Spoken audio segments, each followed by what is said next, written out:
Well, welcome everybody. I'm excited for part 11 of our Genesis series. We are now in chapters 24 to 26, and we're studying Isaac today. But first, let me ask you a question. Have you heard of these sayings? First one is, if you're not cheating, you're not trying. Or another one is, fake it until you make it. Right, a lot of us have heard about this, and basically, the heart of the message, or the heart of the saying, is that we should go to extraordinary lengths to make our achievements happen, right? And some of those lengths we should go to could be immoral or unethical, and that's okay because for the sake of achievement, that's what we should do, right? So that's very common in our world today, whether it's in sports or in Silicon Valley. You know, there's just this attitude of we can bend the rules a little bit to achieve stuff. And now this is so common that it's really not unheard of within Christian circles. So Christians are not immune to this. And so today's message is really about whether or not our actions matter. Short answer is yes. But the message outlined today is going to be a little different. So what we're going to do is we're going to do an overview, a quick overview of chapters 24 to 26, and then we're basically going to have 5 mini messages. And we're going to look at the different characters, and we'll have 3 main points. So it's going to be 3 characters, and then point 1, then another character in point 2, and then our final character in point 3. And so that's going to be how this message will be formatted. All right, so let's begin. This is an overview of chapters 24 to 26 in the book of Genesis. And actually, if you may have noticed, we're actually skipping chapter 23. In chapter 23, Sarah dies. So Abraham's wife dies, and that's 23. In 24, Isaac marries Rebekah. Now, you know, Isaac is the promised child, right? Abraham didn't have a child for so long. He finally gets Isaac, and so Isaac marries Rebekah. Right? And so what happens in this chapter is Abraham is starting to get old, and he doesn't want Isaac, his son, to marry a local Canaanite woman. Now it's important to remember, this is more about faith and not about race. And so he doesn't want Isaac to marry a local Canaanite woman, and so he sends a trusted servant back to his homeland to find a wife. And so the servant goes, and the servant asks God for a sign, and then he meets Rebekah. This is great. He meets the family. He tells the family about who he is, who he represents, and the whole spiel. And so then Rebekah goes back with this servant and marries Isaac. So that's chapter 24. Chapter 25, Abraham dies. So he's getting old, he dies, and then there's a section in chapter 25 about Ishmael's son. You know, this is Ishmael is Abraham's other son that he had through his slave Hagar. When they didn't trust the Lord to provide a son, they kind of used Hagar. And so we find out what his lineage is. And then there's this part in chapter 25, in the second half, where Isaac and Rebekah, who are now married, have twin boys, Jacob and Esau. Okay, so this part, it's important, but we're actually going to skip this because we're going to cover this next week. So we're going to cover Jacob and Esau next week. And so then we get to chapter 26. Chapter 26 is about Isaac and Abimelech. And now, this is, we start to get like a familiar situation. Okay, a famine strikes in this land. Just like a while back, a famine strikes when Abraham was in this land. And so Abraham, as you know from the past, he decides to go to Egypt, which was a bad idea. And so here, the famine strikes. Isaac must have been tempted to do the same because, you know, in Egypt they probably had a really nice Costco, and that's where you go to load up on supplies if there's famine. But God tells Isaac, no, don't go to Egypt. Stay in the land that he promised, right? And so he stays there, and later on we have another familiar situation, right? Because Isaac is now, living in a land that he doesn't fully, control. There's other people in it, and Isaac gets nervous. And so he pulls the same thing Abraham pulls. He says that his wife, Rebecca, is actually his sister. And so this time, God comes and actually saves them. And so nothing happens. But again, Abimelech is involved. And Abimelech's like, what are you doing? Right? And so some of you might be wondering, wait, Abimelech, yeah, that was Abraham had dealt with Abimelech. So this Abimelech in chapter 26 is probably not the same Abimelech in chapter 20 that Abraham dealt with. It's probably one of his sons or grandsons, right? But we don't fully know. It's possible the timing's right that this is the same Abimelech. But Isaac does the same thing as Abraham. It seems like this is like a family thing they do. And so later on, after all this, Isaac continues to prosper, right? God continues to bless him, he continues to prosper and gain more influence. At the end of chapter 26, Abimelech makes a treaty with Isaac because of Isaac's growing influence. Okay, so that's a very high-level view of chapters 24 to 26. So now we're going to get to our little mini messages and get to our three main points. So the first mini message has three characters, right? The first character is the servant, his trusted servant.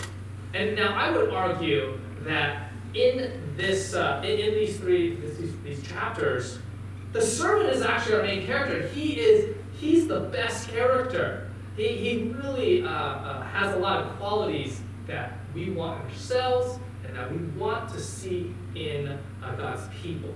Okay, so we're going to go over these and we're going to see what they are and how we can be like that as well, right? So the first quality he has is this. He took his duty seriously. In chapter 24, verse 9, it says, so the servant put his hand under the thigh of his master Abraham and swore an oath to him concerning this matter. Right? So he makes this oath. And this is a serious thing. Oaths back then were very serious. They took those very seriously. And this one, this whole idea of like putting your hand under the thigh, like that's actually meaning more the groin area. Right? So you can imagine Abraham saying, hey, put your hand right here and make an oath that you're going to do this. Right? That's a serious thing. And so the servant took his duty very seriously. The second thing the servant does is he depends on God. Right? In chapter 24, verse 12, he says, then he prayed, Lord, God of my master Abraham, make me successful today in showing kindness to my master Abraham. Right? So he gets to Abraham's homeland. And the first thing he does is pray. He depends on God. He doesn't try like what we do. He doesn't try to use all his abilities, all his strength. And when that fails, then he goes to God. No, he depends on God and goes straight to God right from the beginning. That's what we should be like as well. The next trait he has is he is diligent and wise to confirm the sign was from God. So he prays, and God shows him Rebecca. And then it's in chapter 24, verse 21, it says, without saying a word, the man, the servant, watched her closely to learn whether or not the Lord had made his journey successful. We can so easily deceive ourselves, right? We can think, oh, this is from the Lord, right? And that's not a wise way of going about things. We want to be able to confirm whether it is, right? We don't know how he tested it, but it's clear that he took time to do it. Right? Especially for young people, right? It's like when we're younger, it's like you see a cute girl and you're like, oh, that's the girl for me, God's providing this one, right? It's so easy for us to be like that, right? And so as we mature, as we become wise, we start to realize, hey, we got to confirm these things so we don't kind of deceive ourselves or have somebody else speak a word into our life to be deceived by somebody else, right? So he's diligent and wise to confirm whether or not this sign is from God. The next thing about the servant is that he is thankful. He has gratitude. In chapter 24, verses 26 to 27, it says, then the man bowed down and worshiped the Lord, saying, praise be to the Lord, the God of my master Abraham. Right? He understands that all that's just happened, that he's traveled here, that he's prayed, and that Rebecca has come, but this is not from himself. It's not because of anything he did, but this is from the Lord, and so he is thankful, and we need to have that attitude of gratitude in our lives as well. The next characteristic it has is that the servant prioritizes God over himself. Right? In chapter 24, verse 33, it says, "Then food was set before him, but he said, I will not eat until I have told you what I have to say." And so what's happening is, they're excited, right? Rebecca brings the servant home and tells him what happened. People are excited about this. And in that culture, it's like, hey, you gotta have hospitality. You gotta, are you hungry? Are you thirsty? That's pretty normal. But this servant understands what his mission is, right? And he prioritizes this mission. He prioritizes God over himself, over whatever hunger or thirst he has. And he says, I'm not going to eat until I tell you my message. And so we want to be people that prioritizes God over self. And that's really hard to do, right? But this servant does it. And the last characteristics of this servant is this. He is so focused on his mission. In chapter 24, verses 54 to 56, I'm not going to read all of it, but it says, when they got up the next morning, this is after they discussed Rebecca and getting married to Isaac. When they got up the next morning, he said, "Send me on my way to my master. Right? Now that the Lord has granted success to my journey, send me on my way so I may go to my master." Right? So after they make this agreement, the family is saying, hey, stay a little while, stay a little bit longer, enjoy yourself. But this servant is so focused on his mission. He's like, no, I'm not going to dilly-dally here. I'm going to get my stuff. I've done it. Now I've got to go home. And for us as well, right? We live in a world where there's so many distractions. And we may try to follow God, but we get distracted.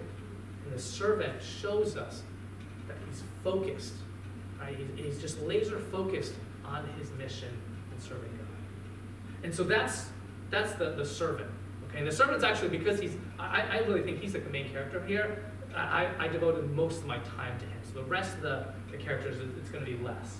Right? But that servant, oh man, his qualities is what we should strive to have in our faith as well. The next character is this. It's Rebecca.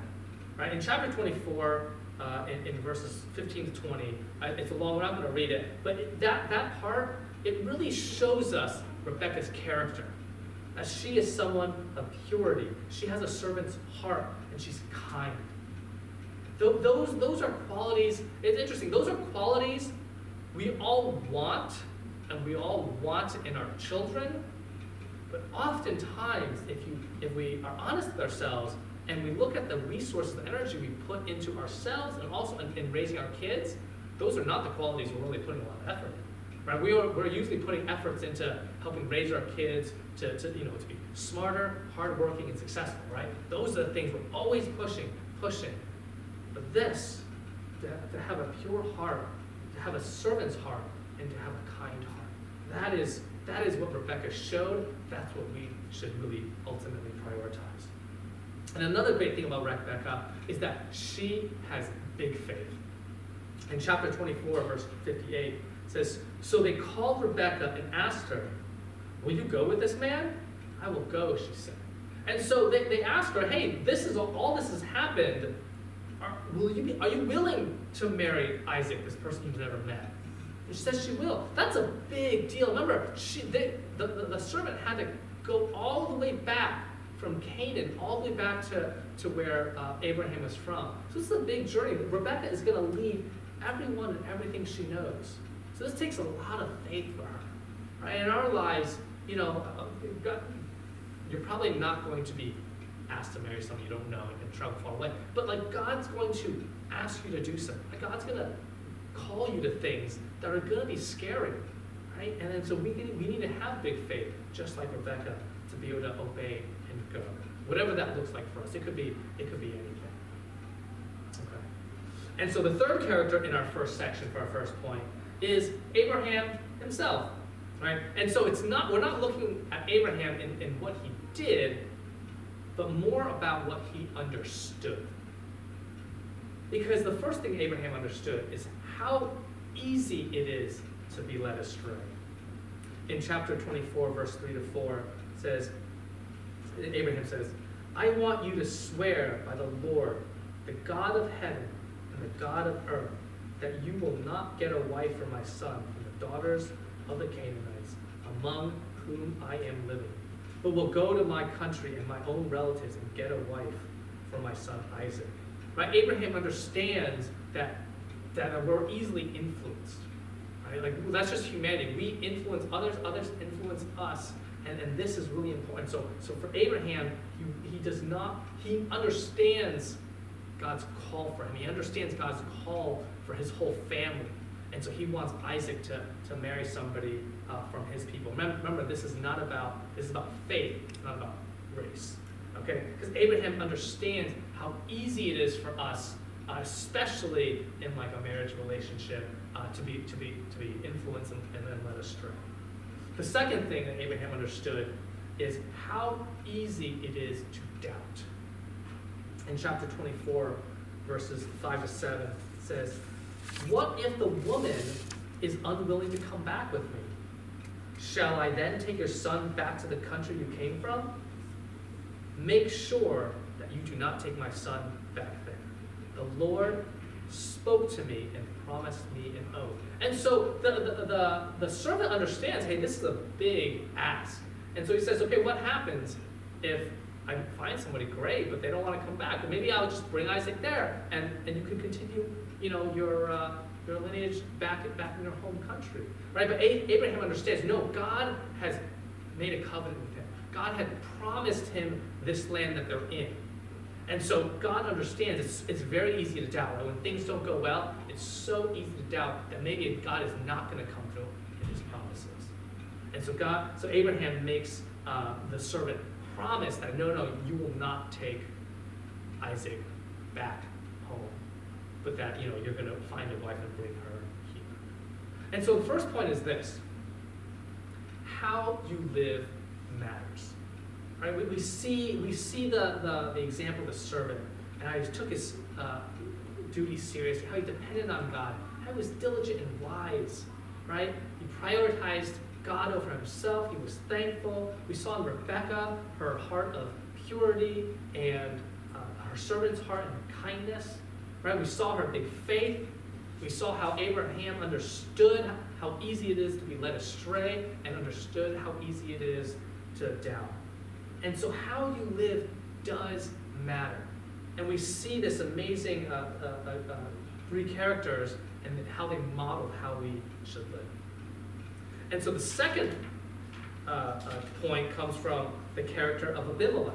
Right? So now Abimelech here, remember, Abimelech is not a follower of God. Right? He is not part of Abraham's group. He is one of the people who are already there. And yet Abimelech actually sees God at work. Abimelech actually shows quite a bit of faith here.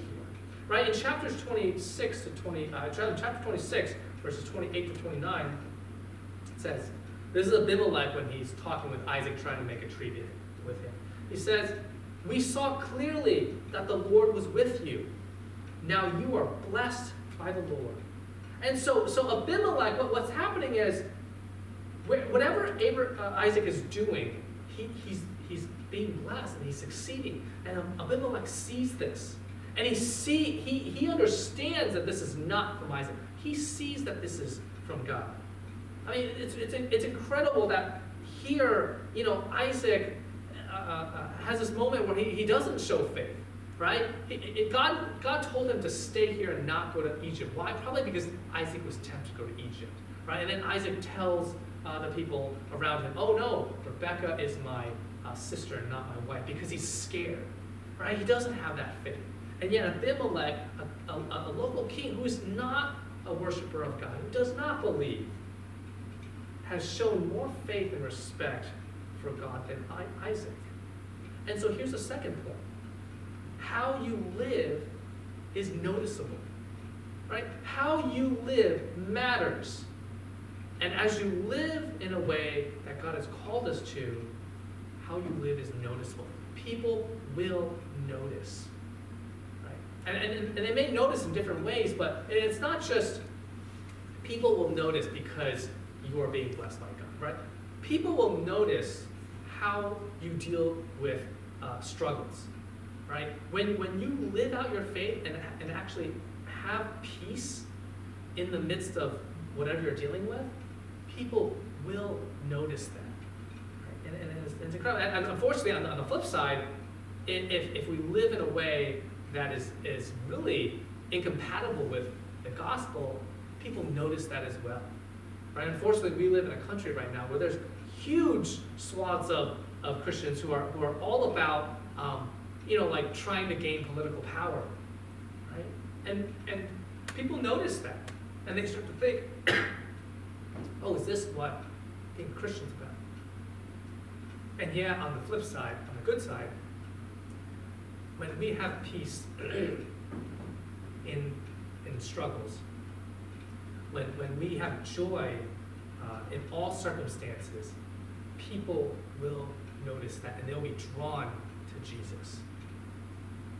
And so the last character we're going to talk about is God himself. Actually, God is always the main character of the entire Bible, but just this one, we want to take a look at what God does. God does two things here. God guides. In chapters 24, verses 15, this is about the servant. Right? Before he, the servant, had finished praying, Rebecca came out with her jar on her shoulder. Right? God is guiding the servant, and before he even finishes praying, God already provides the answer. Right? God guides. In chapter 26, verse 2, the Lord appeared to Isaac and said, "Do not go down to Egypt. Live in the land where I tell you to live." Right? God knows us. God knows our temptation, and God guides us. The second thing God does is this. God gives grace and mercy. I know you've heard me say this like over and over in past messages. Grace and mercy, grace and mercy, grace and mercy. But that is such a core part of Scripture. Is over and over and over again, God shows grace and mercy.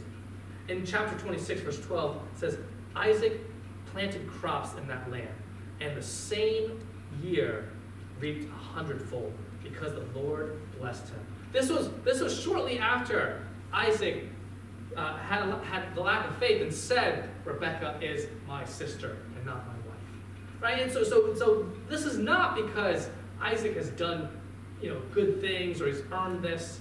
Right? This is God's grace and mercy. In fact, if you look at the rest of chapter 26, basically what happens is this. People see how successful Isaac was. They oppose him somehow. And so Isaac doesn't want conflict. He just leaves and moves. He keeps trying to avoid this conflict. And he moves on. And over and over and over again, God continues to bless Isaac. And he gains in wealth and influence until the point where Abimelech sees that, hey, we can't chase him out. We can't oppose him. We got to make a treaty with him. Right? God gives grace and mercy over and over and over again. And God will give us grace and mercy in our lives too. And so the third point is this. God is always with you. Right? As you are living out your faith, remember, how you live matters. But it's not easy. It's not easy. And so God is with us in that. And so let's recap, right? So how you live matters. Okay. How you live matters, and how you live is noticeable. Right? People will see the way you live if we're living for Christ or not, right? People will see and they will notice. And Christ is either glorified or grieved. But now, it's living for Jesus is not easy, right? It's so much easier to kind of see how the world does things and follow along, right? Whether you're a student or whether you're in a career, it is much easier to take the path of, if you're not cheating, you're not trying, or fake it until you make it. It is much easier to do that, and you will probably gain worldly success. But if you don't, if you live in the way God has called you to live, it's not easy. You're going to be opposed. But remember that God is always with you. Let's pray.